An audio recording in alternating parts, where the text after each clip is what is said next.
Hello, my name is Amy Deal and I'm a project director with Education Development Center. I'll be talking today about reducing school-related gender-based violence through comprehensive sexuality education.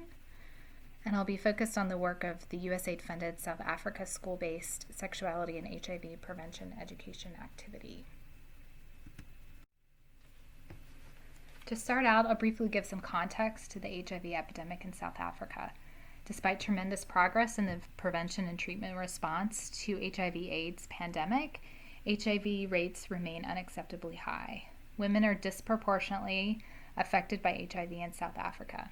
New HIV infections among young women, age 15 to 24, were more than double those among young men. 69,000 new infections were reported in 2018 by UNAIDS among young women compared to 25,000 among young men. The understanding of sexual violence as a major determinant of sexual transmission and vulnerability is increasing, which highlights the need for a more comprehensive approach to sexuality education that includes sexual and reproductive health topics, but also addresses issues of gender-based violence and school-related gender-based violence. The South African National School Violence Study revealed that in 2012, over 2 million South African school children had experienced violent crime, property-related crime, online victimization, or a combination of these. Of these children, more than 1 million learners had been violently victimized at school. Since the 2008 National School Violence Study, rates of physical assault and sexual assault have increased by 2% and 1.6% respectively. For children, sexual assault was found to be more common than robbery among secondary school learners. Corporal punishment, although abolished in South Africa's schools almost 2 decades ago, is still a means of discipline in South African schools. The 2012 South Africa National School Violence Study reported that about 50% of learners experienced physical punishment inflicted by an educator or a principal. School-based sexuality education provides a critical platform for addressing HIV pregnancy prevention, gender-based violence, school-related gender-based violence, and promoting healthier relationships among youth. The South Africa School-Based Sexuality and HIV Prevention Education Activity is a health education project funded by the United States Agency for International Development, implemented by the Education Development Center, with support from Health Economics and HIV/AIDS Research Division, or HERD. This activity works to address challenges in South Africa by partnering with the South African Department of Basic Education to increase consistency of comprehensive sexuality education implementation in their public school system. This is done through a number of activities, including developing, piloting, and implementing CSE scripted lesson plans for grades 4 to 12. In addition to the lesson plans, the program implements a series of supporting activities such as training for educators, school management team trainings, and parent group trainings. The activity works in districts within Gauteng, Mpumalanga, Free State, KwaZulu-Natal, and Western Cape. You'll see here the CSE implementation approach and the various components of it. One of the key components is the scripted lesson plans for grades 4 to 12 that were developed and approved by the Department of Basic Education and relevant teacher training. The scripted lessons address school-related gender-based violence and related gender-based violence in a variety of age-appropriate ways for grades 4 to 12 or ages 10 to 18. Related topics for grades 4 to 6 include safety of learners, which empower them against abuse and bullying, and this is a basis for further conversation on school-related gender-based violence and gender-based violence later on. We also address gender norms and stereotypes and link learners to psychosocial support services as needed. Related topics for grades 7 through 9 also include risk reduction and protective strategies, gender stereotypes, prevention of school-related gender-based violence and gender-based violence, activities to support good decision-making and healthy relationships, and links to psychosocial and health services if needed by the learner. Related topics for grades 10 to 12 include risk reduction messages, developing protective strategies, understanding gender power and violence, identifying unhealthy relationships and developing healthy relationships, links to health services and psychosocial support, and taking action against abuse. Over the 9 years, concepts related to school-related gender-based violence and gender-based violence build on each other. For example, in grades 4 to 6, we discuss bullying and its negative impacts for both the bully and the victim, including strategies for both dealing with the bully and how bullies can change. In the older grades, we discuss more specifically harassment, abuse, and healthy and unhealthy relationships, including promoting healthy relationships and developing strategies for protecting oneself against unhealthy relationships and removing oneself from the situation. Concepts related to gender attitudes, norms, and stereotypes are also addressed throughout the lessons in grade levels. In grade 5, the lessons address cultural values that influence responsibilities of girls and boys. In grade 8, lessons address healthy and unhealthy messages about gender. And in grade 10 and 11, more complex topics of gender, power, and violence are discussed through scenario-based learning.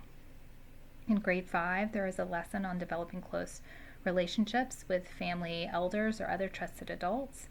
In grade 11, we talk about the importance of mentors as you grow and how they can help you develop and lead a safe and healthy life. And now we're back to the comprehensive sexuality education implementation approach. In addition to the scripted lesson plans, we provide mentorship. So this is through an ambassador program to support leadership and behavior change of learners, and mentoring and coaching of educators in activity schools. This implementation approach also provides links to adolescent sexual and reproductive health services for those learners that need it. Through school management teamwork, we've developed and are training heads of department on coaching and mentoring, and have programs to support principals and other education officers within the system on the content of the scripted lessons and how to support educators and learners. Through parent support, we're working with school governing bodies. These bodies are present in each school, and they include representatives from parents as well as school leadership.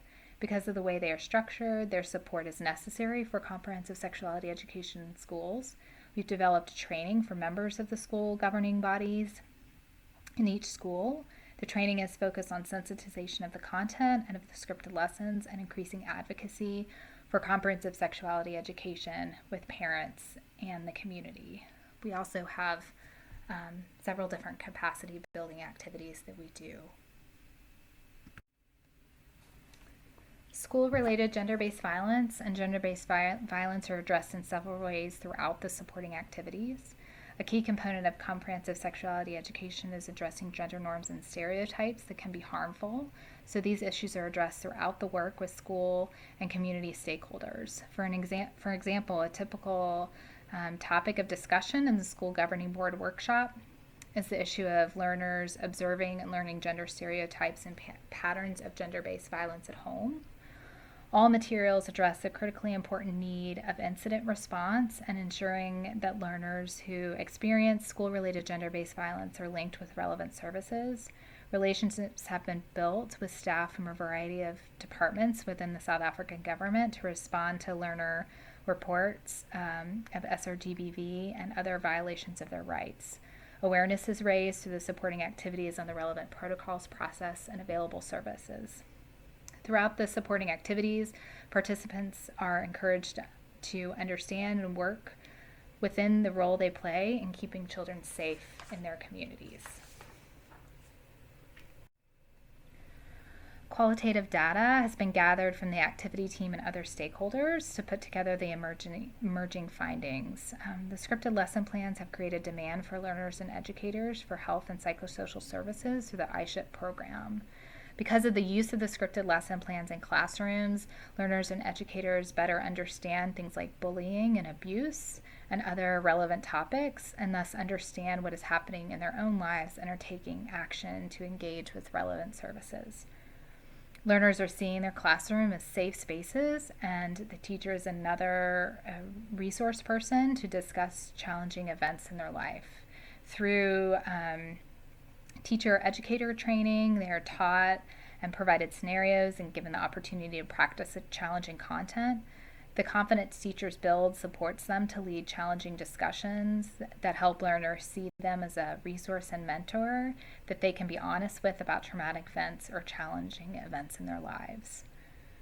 Improve relationships between children and their parents. The scripted lesson plans encourage conversations on challenging topics between children and parents, and improve relationships between teachers through the training. Issues related to sexuality education, school-related gender-based violence, and gender-based violence can be difficult to teach, especially with the challenges that many teachers face, like large class sizes and a lack of resources and support. Comprehensive sexuality education training itself creates camaraderie among the teachers that isn't otherwise there and provides them with valuable support to teach the content and address the needs of the learners. Learners really do need support. They face challenges that their parents did not face to this magnitude. Learners face significant challenges in today's world. Many sources of information, some reputable, but many not. Technology that can expose them to things like cyberbullying and pornography, exposure to substances, lives affected by HIV, TB, and other STIs, SRGBV, and other forms of abuse. It's important for learners to be able to learn and discuss these challenges so that they know they have support if and when they need it. If you're interested in hearing more about this activity, you can email me at the address there on your screen.